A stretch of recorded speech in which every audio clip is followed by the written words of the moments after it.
Hi, welcome back to the channel. A few weeks ago I put a thing on about me doing blogs where I was going to sit down and talk about things that you had sent in to me on my email address. My idea was that if I did this I could I'll be discussing things that you was interested in, because you never know. You can waffle on about all sorts of stuff like you're not interested. And there's been quite a few come in, but for one reason or another at the minute I've not been able to do much at all.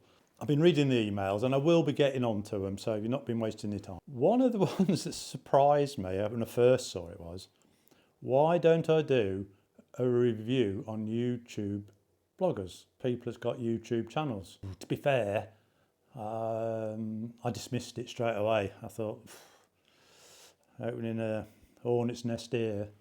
Plus, do I want to be really discussing other YouTubers? I could understand a little bit why the guy asked me about this. I had my own thoughts on some people.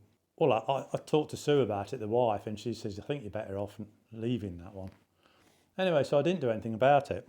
It's surprising how many emails I've had on this subject. And the guy who sent me, his first name's Graham and he lives in Derby in the UK. So that's not giving your surname away or nothing, is it? He sent me another email and he says, have you had any thoughts on that email I sent you in? And I says, well, yeah, I have. I wasn't too keen and I told him the reasons why. But I said, since then, I've had quite a few people suggesting that I should do that or something very, very similar. He says, well, I asked him, I said, what was your thoughts on this actually? Why did you think of this? And he was on about, I think he's about my age. You know, if you wanted a review on a bike back in the 70s, 80s, 90s even, you had to wait. If you knew a bike was coming out, you had to wait until Motorcycle News come out.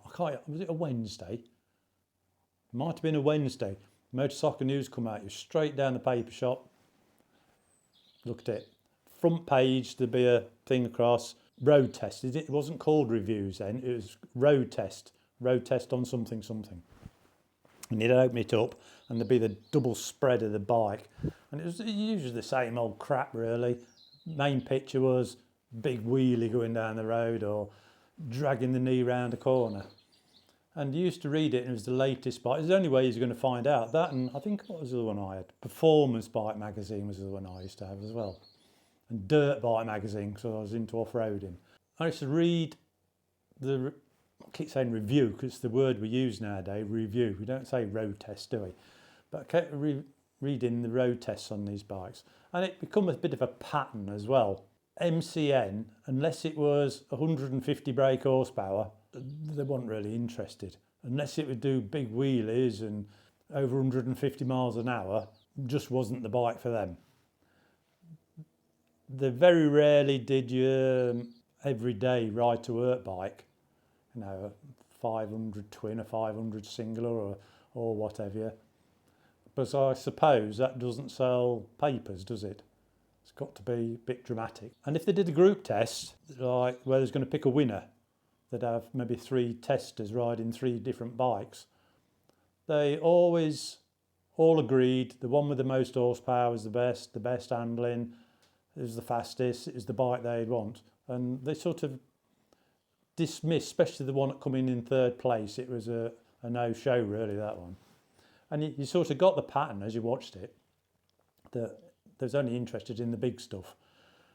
And after a while I sort of wasn't so keen on reading about them anymore.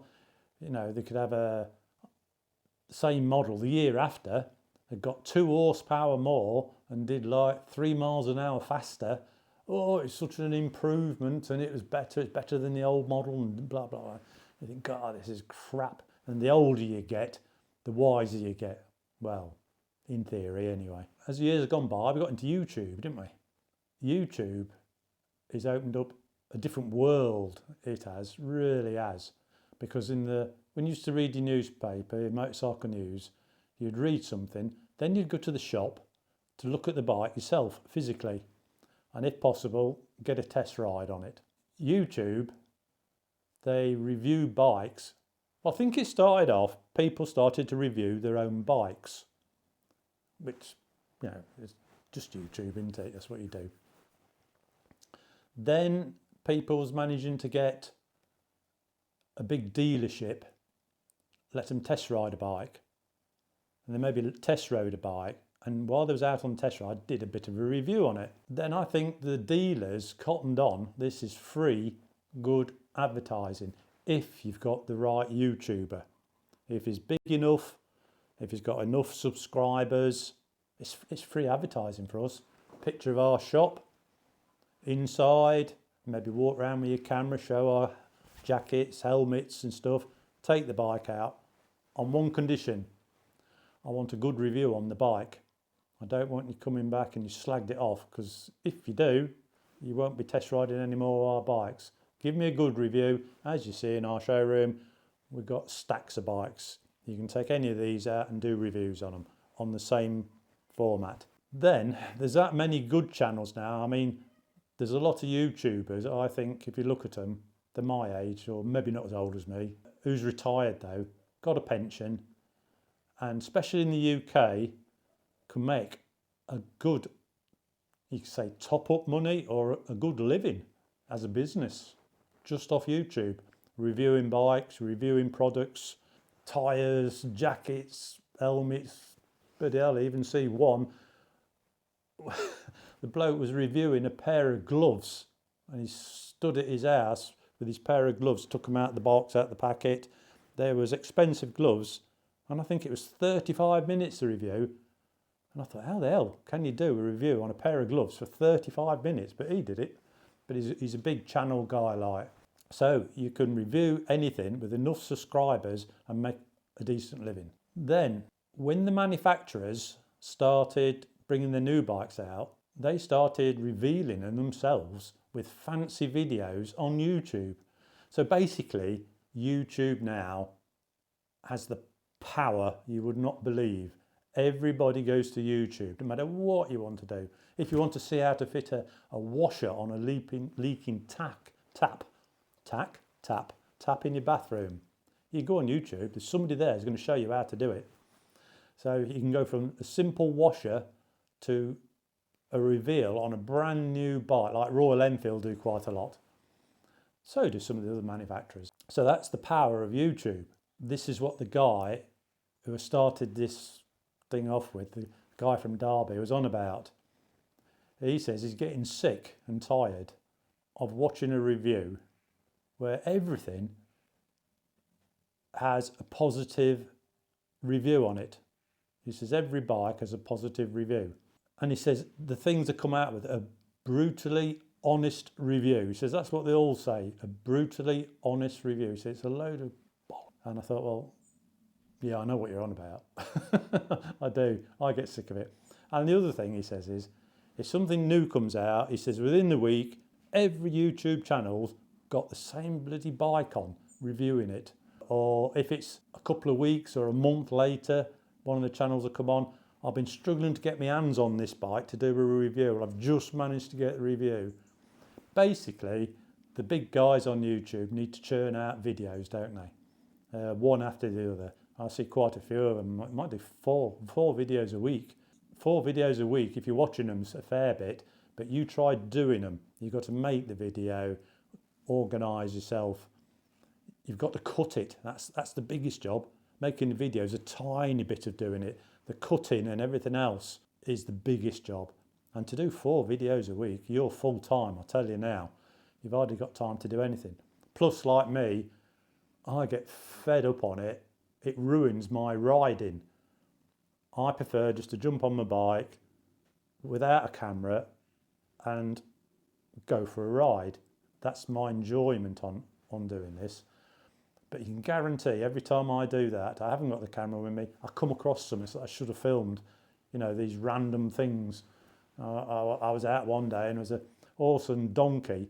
It was outside somebody's house and the donkey had got tangled up somehow and it was laid on its side, still fastened to the cart. And I went in and shouting and going to get them to come out and help sort it out. but I didn't have my camera with me. Just things like that. So I end up taking the camera all the time with me just because of YouTube. Now, the latest thing is, well, the guy said he's fed up of everybody doing the same bike, same thing. There's never no problems with it.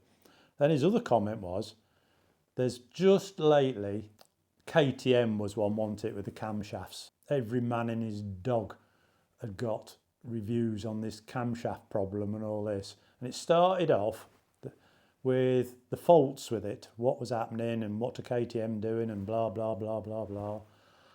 Then the next thing was, guys are coming on, has got bikes, KTMs or associated engines, shall we say, who were saying, I've got no problem. There's nothing wrong with this. And there was, how to put this without upsetting people? They were saying that it's the YouTube phenomenon. Yes, there has been a problem, but it wasn't all the bikes, not all the models. It was only certain years, and people are tarring KTM and associated people that use KTM engines with the same brush, that it's all KTMs. Well, obviously it wasn't anyway. I know it was right, but it's the way they go about it that they've had no trouble. There's nothing wrong with it. I think people's over-exaggerating. There's only a small section of this. Yet there's actual proper guys like me and you who's got bikes like that, who's had problems. Like I've had problems with the Royal Enfield Himalayan, low mileage, valve problems and all this. I actually get loads of people, well, I've had no trouble, I've had no problems. And I know if I was to look at their engine, take the cam out, I could more or less guarantee there'd be wear on the valves, even though they don't think they've got a problem, because it's still running, still doing its job. So as far as they're concerned, it's still okay. And this was what was pissing this bloke off. He says, how do you think these people who's got a wrecked engine feel when somebody comes on and is sort of, there's no problem with it. There's no problem with it. It's, it's all hype. KTM will take care of it under warranty, which at the time there wasn't doing. They are doing, they sorted it out now. But I think that is only due to social media, YouTube. Power of YouTube, yet again. What the guy was getting at was YouTube. Everybody goes to YouTube for everything and anything. And if there's anything ever wrong, everybody jumps on it to have a look at it, whether they got that bike or not got that bike. And if there is a problem, certain YouTubers, so I'm trying to think as I speak here, because I've got to be a bit careful. What he was insinuating was, people say they've got a channel bike. He thinks that all channel bikes are like long-term loans. Could have it for a year. I don't know. Yes, there is some people. There's some people say, well, I got a channel bike delivered today. Then that's pretty obvious, isn't it? But there's other people who, I bought this with my own money. But they've also got 3 or 4 other bikes. And I think, well, we'll go on to another model in a minute. Well, actually, we'll go on to a model now. Because we actually got into quite a discussion, me and this other guy. I mean, it come up to the BSA. That seems to be the latest thing. That people who's bought BSA, 2 things has happened. The guys that bought them when they first come out paid a certain amount of money, about £6,000. I'm not sure. I'm not interested really in what the stuff cost. Then I think BSA have dropped the price. And because they dropped the price, a load of people have bought them because it's such a bargain. Now, I don't own a BSA. I've not ridden a BSA, so I can't comment on the BSA, only what I see on YouTube. There you go, what I've seen on YouTube. Now there's people having quality control problems with them, not happy with them. Some people love them. That's the way things are in the world, isn't it? Some people try to trade them in, and the latest thing is no dealerships want them. That's how it started out. Everybody took that there's a problem with the BSA 650. And dealers knew it. Dealers don't want to take it in. But I think it's more to do with financial things in the world at the moment. There's that many dealerships closing down. They don't want second-hand bikes taken in. The only way they take it in is if they give you next to nothing for it, which you want some of your money back or most of your money back, don't you? Then there's he says, like, was on about the BSAs. He says, yes, but there's already been YouTubers on. There's nothing wrong with BSAs. They're a good bike, and it's a load of crap. And there's one particular guy who has one. He was quite, I wouldn't say rude about the people's comments. What you've got to remember is everybody is entitled to their opinion. We've all got our opinion on it, and just because you don't like something, that's up to you. You may like it, say it's the best thing since sliced bread. That's also up to you. But he was saying that people are thinking some of these bikes, what's it called, channel bikes. I've got a wasp in here. You know, near November, we've got wasps still. If it's a channel bike, they're only going to say good things. So it goes on to about, can you rely on YouTubers nowadays giving you an honest review on something? For me, one of the guys I do like watching, I like his style, I like how he does it, Nathan the Postman, who has the mid-range off-road bikes. He buys them all himself. He's the only guy I watch, and what he says, I believe, because they're his own bikes. Because even though he's paid his own money and got that bike, he's straight with it. He says if it's not good, it's not good. He never says it's crap, but he'll say, well, no, it's a bit too heavy for doing this, and the suspension isn't really up to it without spending money on it, and we don't know about the reliability, or the seat's too hard, or the fuel consumption isn't great, because of his bikes. I must admit, the guys, even if they've bought their own bike, they say it's their bike, and they have channel bikes as well. I sometimes think, do I believe them? And I get fed up now. I know everybody needs defending on them talking up something when it's plain black and white. Other people have had blown engines and stuff, and it's filmed. No, you can't photo shoot a fucking camshaft that's knackered, can you? It's knackered and it's knackered, and that's it. And people showing the bills, what it's cost them to get it repaired. And then there's some other guy going, it's a load of crap, this. Now, we move on a little bit now, and it's still to do with the BSAs. I like watching Freddie Dobbs. Great entertainer.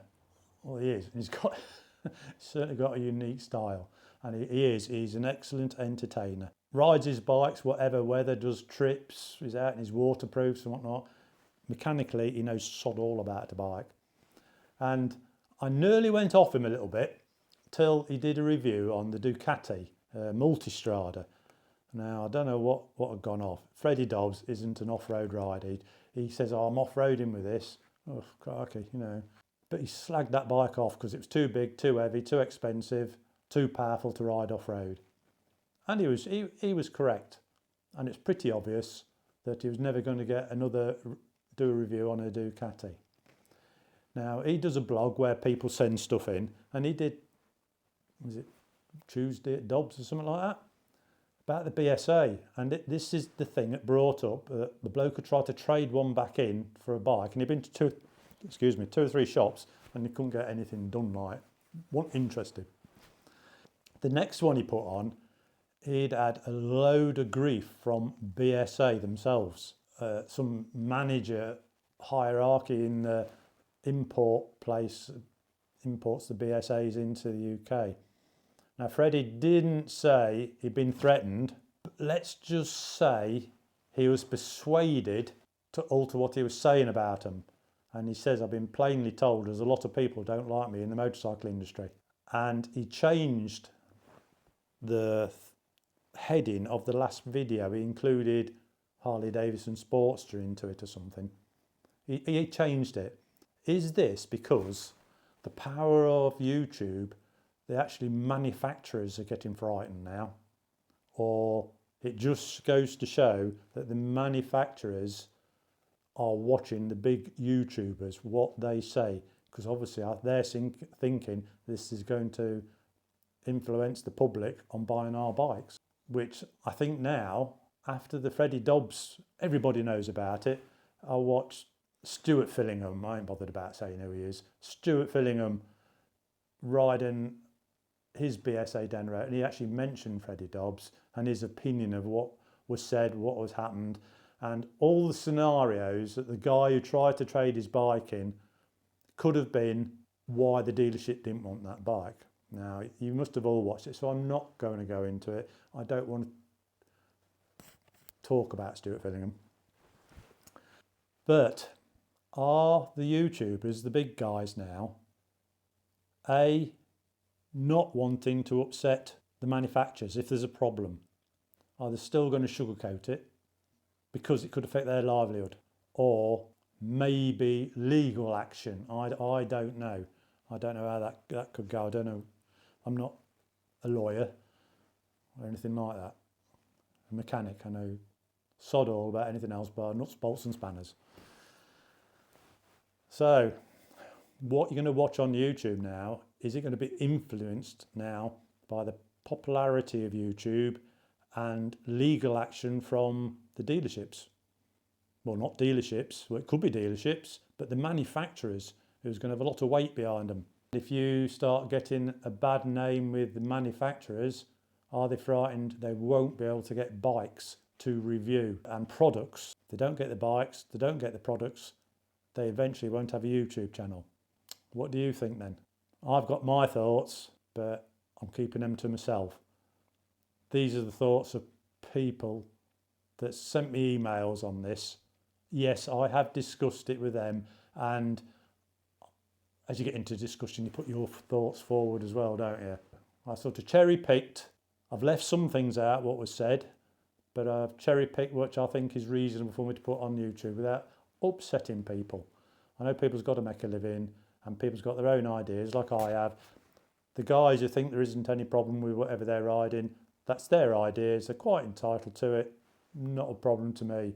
You know, we've all got, well I've got my own thoughts and I only ever go on my own judgments, not what I see on YouTube. I know I have a YouTube channel, but I'm pretty straight talking, I think. I don't bullshit nothing, even my own bikes.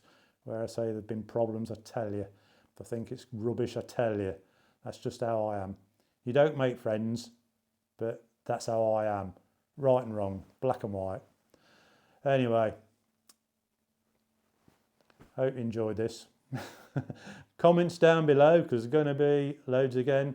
Big thing, thumbs up. Please subscribe to the channel, helps me keep it going. And I'll see you in the next video. Cheers.